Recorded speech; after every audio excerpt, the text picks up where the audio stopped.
abincin ranar ne baka ci ba. Sai yanzu ga shan na daura na dare. Dalan mutane su ce na baka da yunwa ga ulsa ya kama ka.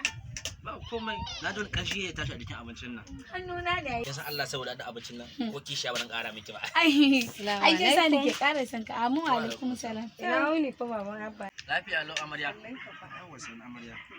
Kin ce na gani da yamman nan haka ko da angon baya gida ne an za ta hira. Wallahi tukunya ne na zan ara gurin ki. To tukunya ko bari mu miƙe in ga gani.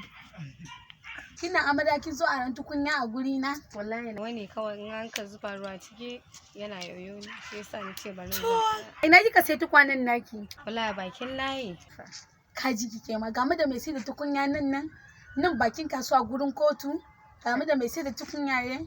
Gaskiya in kin ji ana gurin kotu wato Alhaji Shehu mai tukwane.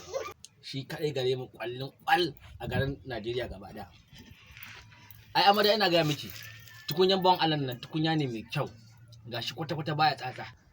Baya wani lalacewa gaba daya. Kin ga nan in aka abinci hawar san take kare. Allah nake ga miki. Amma ina tana amarya a gurin yan fon wannan kika sai tukunyan ki ko?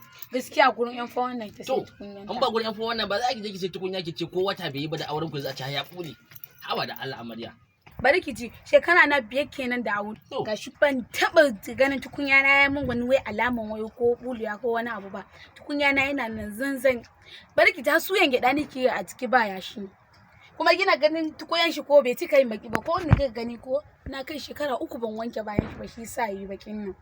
Amma kina sa soso a bayan shi fit zaki ga ya fita fes saboda mutumin nan dan amana ne da alƙawari ne baya cuta baya ha'inci kayan shi na gari ne masu kyau ne ingantattu kawai ki shirya ki zo mu je in raka ki siyo tukwanen ki lafiya kalau su kuma yan fawan nan ki bar su da Allah dan tukwanen nan sun riga sun ci banza Dala a rumun naki gobe da safe sai mu je siyo nawa a gurin ku kwantar da hankalinki in dai tukunya ne zan ara miki bari in dauko miki daga cikin nawa ke dai ki shirya gobe